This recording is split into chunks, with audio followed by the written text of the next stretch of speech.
दोस्तों, जिस तरह से आपने देखा अभी किसान आंदोलन को लेकर प्रधानमंत्री ने जो फैसला लिया, बहुत ही तरह तरह की आपने टिप्पणियां देखी, तरह तरह के आपने बयान देखे। आज हमारे साथ वकील साहब हैं जो क्रिमिनल लॉयर हैं।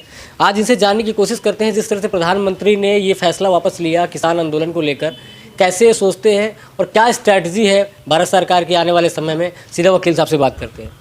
सर, जिस तरह से भारत सरकार ने कहे या प्रधानमंत्री नरेंद्र मोदी ने ये फैसला वापस लिया है, कैसे आप इसको देखते, कैसे डिफाइन कर रहे हैं आप? किसान आंदोलन में जो तीनों कृषि बिल भारत सरकार ने संसद द्वारा पास कराए,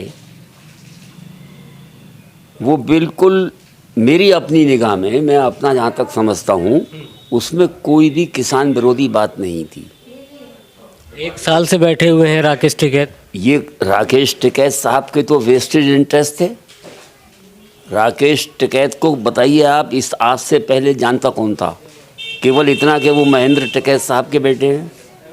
राकेश टिकैत ने तो अपनी राजनीति चमकाने के लिए और एक अपना राजनीतिक वर्चस्व कायम करने के लिए इस आंदोलन की कमान अपने हाथ में ली,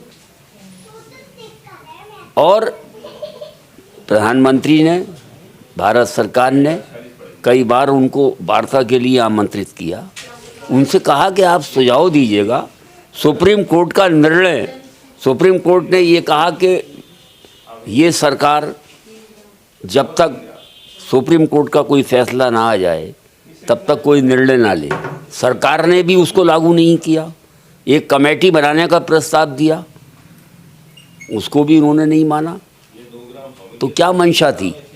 लेकिन सर, एक बात ये भी तो है, अगर सोचने वाली हो, अगर विपक्ष की बात करें, कह रहे हैं कि भारत सरकार ने, नरेंद्र मोदी ने माफ़ी मांग ली, क्षमा मांग ली, यानी कानून गलत थे तभी क्षमा मांगा।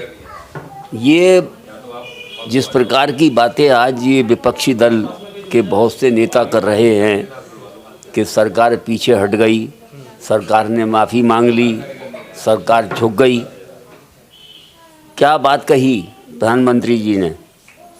नरेंद्र मोदी ने बहुत स्पष्ट शब्दों में ये कहा कि शायद हमारी कोई तपस्या में कमी रह गई, हम उनको समझा नहीं पाए।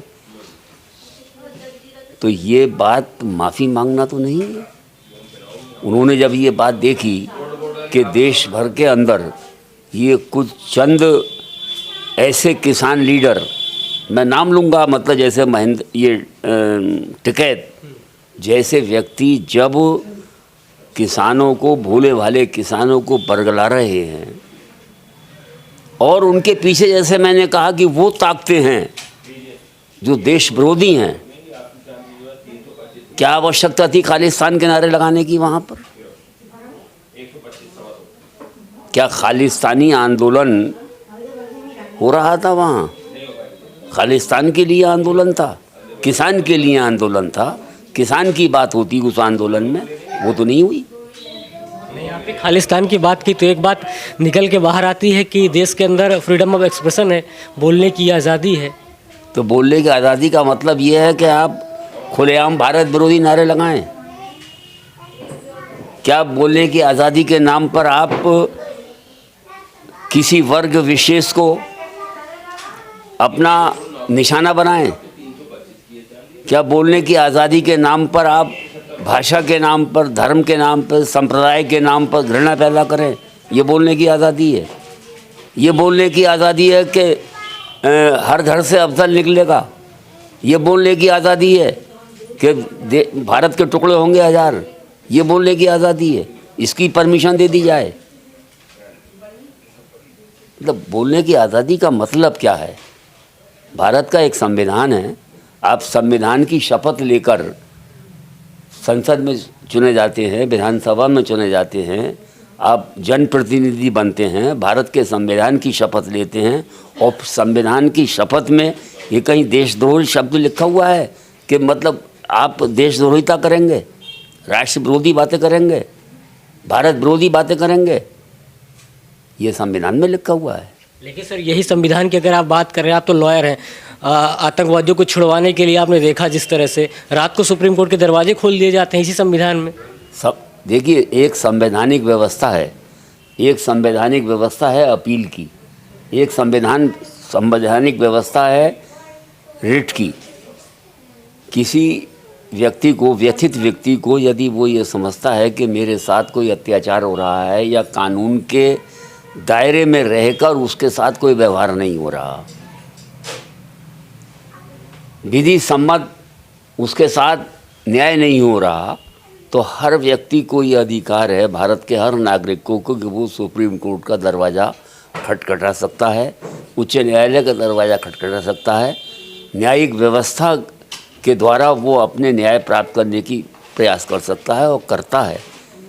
रात के 2 बजे यदि मैं इस मामले में कि ठीक है कि रात के 2 बजे सुप्रीम कोर्ट ने उस मामले को सुना, न्यायालय रात के 2 बजे भी सुन सकता है, इसमें तो कोई दो राय नहीं है। मैं इस बात से तो पूर्णतः सहमत हूँ कि रात के अगर 2 बजे सुप्रीम कोर्ट ने न्यायालय खोलकर मतलब किसी बात को सुना, तो ये बात तो एक न्यायिक व्यवस्था में और विधि के अनुसार सही है। सही है।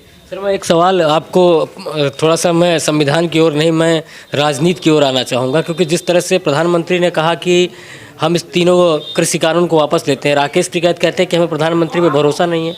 इन्होंने 15 लाख देने की बात कही थी, वो नहीं दिए। जब तक संसद में रिपील नहीं हो जाएगा कानून, तब तक हम बॉर्डर नहीं खाली करेंगे।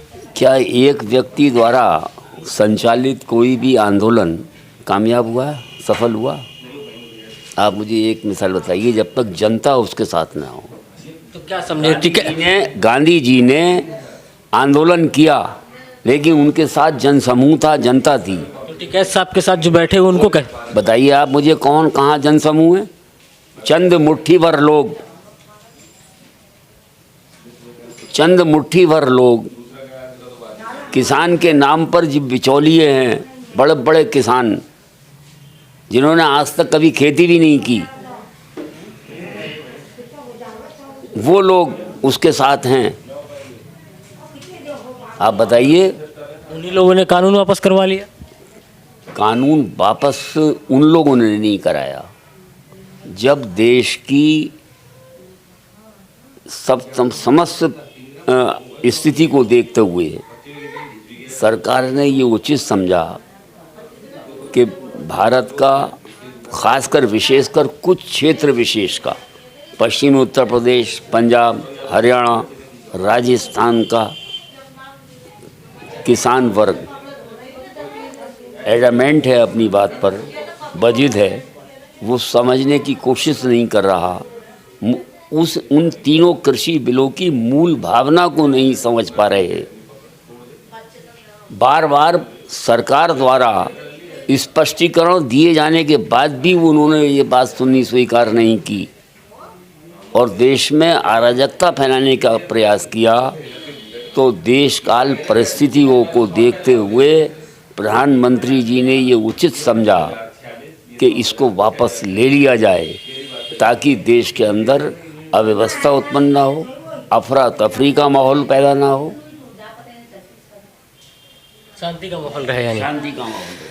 सर, मैं चुनाव की ओर आना चाहूँगा। चुनाव नज़दीक है, आप देख रहे हैं, आप उत्तर प्रदेश से हैं, पश्चिमी उत्तर प्रदेश से हैं, कैसे देखते हैं? अगर 4.5 साल के शासनकाल को योगी आदित्यनाथ को देखें, अखिलेश यादव का शासन देखा आपने, मायावती का शासन देखा, क्या आपने देखा इन सारे शासन? कांग्रेस का भी आपने देखा होगा, क्योंकि शायद हम नहीं थे उस समय, आपने देखा, क्या देखा आपने परिवर्तन इन 4.5 सालों? 4.5 साल में सबसे बड़ी तो मतलब आप भी देख रहे होंगे, मैं तो मीडिया के लोगों से भी कहता हूँ इस बात को कि वो खुद स्वयं आकलन कर लें कि लॉ एंड ऑर्डर का कोई समस्या नहीं। अब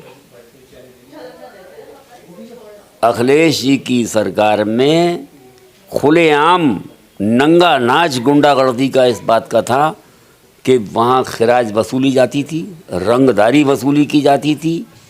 इस प्रकार के लोग उनकी शासन में थे कि लोग बाग जबरन ज़मीनों पर कब्जा किया करते थे। आपने ज़मीनों के कब्जे की बात की। अखिलेश जी की अगर बात करें तो वो योगी जी पे आरोप लगाते हैं कि गाड़ी पलटा देते हैं, गुंडागर्दी बढ़ गई है। कौन करता है, कौन कहता है? अखिलेश यादव जी। अखिलेश जी का अपना अतीत नहीं देखते वो अखिलेश जी? क्या अखिलेश जी के शासन में क्या था? क्या चीज़ नहीं थी अखिलेश जी के शासन में? लूटमार, बदमाशी, गुंडागर्दी, सरेआम बच्चियों को उठा के ले जाना। भाई जिस परिवार का संस्कार ये हो कि बलात्कार जैसे घृणित मामलों के लिए उनके पिताश्री मुलायम सिंह जी ये कहते हैं कि बच्चों से गलती हो जाती है, तो उस परिवार का चरित्र क्या हो सकता है ये आप स्वयं सोच सकते हैं। और ऐसे चरित्र वाले व्यक्ति के शासन में क्या होगा ये भी समझ सकते हैं आप। मैं सर राम मंदिर पे आना चाहूँगा। राम मंदिर का फैसला आपने देखा, राम मंदिर 2023 में बनने जा रहा है। एज ए लॉयर आप क्या देखते हैं, क्या फ़ैसला सही था? क्योंकि जिस तरह से अगर हम देखें कि ओवैसी साहब एआईएम के अध्यक्ष कहते हैं कि हम अपनी पुश्तों को बताते रहेंगे कि आने वाले समय में यहाँ बाबरी मस्जिद हुआ करती थी। कैसे देखते हैं एज ए लॉयर आप इस बयान को? उन्हें अपनी पुश्तों को ये भी बताना चाहिए कि किस तरीके से आतताइयों ने अयोध्या के अंदर विध्वंस करके जबरन बाबरी मस्जिद बना ली। ये भी तो बताना चाहिए उनको अपनी। बाबर एक लुटेरा था, ये स्वीकार करना पड़ेगा। बाबर एक आतताई था, ये स्वीकार करना पड़ेगा। यहाँ बाबर के वंशजों का कोई काम नहीं है। भारतीय जनमानस बाबर के वंशज को या बाबर का नाम लेकर यहाँ पर उत्पात मचाने वालों को और आतंकवादियों को स्वीकार नहीं करेगी। स्वीकार नहीं करेगी। लेकिन इसी बाबर को लेकर हमारे देश में फिल्में बनती है जिसको बाबर को अच्छा दिखाया जाता है। इसी बाबर को लेकर अगर हम करें तो इसी पर डिबेट होती है। बाबर को बहुत अच्छा महान शासक बताया जाता है। आपने आतताई कहा, आतताई आतंकवादी था वो। और अगर ये देखिए ऐसा है कि जो आपने अभी फिल्म की बात करी, फिल्म निर्माता, क्या ऐसा वर्ग फिल्म इंडस्ट्री में नहीं है? ऐसा वर्ग फिल्म इंडस्ट्री में नहीं है जिनकी देशभक्ति और राष्ट्रभक्ति संदिग्ध है। ऐसे लोग जो ये कहते हैं कि मुझे भारत में डर लगता है, मुझे परिवार में डर लगता है। दुनिया में आप मुझे कोई ऐसा मुल्क, ऐसा देश बता दें कि जहां अल्पसंख्यकों को जितना अधिकार यहाँ मिला हुआ है वो किसी और दूसरे देश में मिला हुआ हो, बता दें आप मुझे एक बात बता दीजिए। उस बात को तो हम समझते हैं कि अल्पसंख्यक को पूरा आज़ादी है। जिस तरह से अगर हम बहुसंख्यक की बात करें, अल्पसंख्यक की बात करें, दोनों को आज़ादी। मैं आप ही के प्रश्न का उत्तर दे रहा हूँ कि जो आपने कहा कि साहब बाबर को महान बताया जाता है, फिल्म इंडस्ट्री में उसको लेकर फिल्में बनती हैं, तो क्या ऐसी मानसिकता के लोग फिल्म इंडस्ट्री में नहीं हैं? ऐसी मानसिकता के लोग, क्या कहा था आमिर खान ने? डर लगता है। डर लगता है। क्यों डर लगता है? इसके पीछे एक मानसिकता है। ये आप इस बात को कहते हैं। उर्दू के एक बहुत प्रसिद्ध शायर हैं मुनव्वर राणा साहब, उनको भी डर लगता है सर? उनको भी डर लगता था। क्यों लगता था डर? क्या ये हमारी बोलने की आज़ादी जो हमने दी है उसी का परिणाम है कि जो वो आज ये कहते हैं कि हमको डर लगता है? किसी दूसरे देश में होते या ऐसे किसी कट्टर मुल्क में होते कि जो धर्म आधारित राष्ट्र होता, तो वहाँ का कोई अल्पसंख्यक ये नहीं कह सकता था कि मुझे डर लगता है। थैंक यू सर, आपका बहुत बहुत धन्यवाद।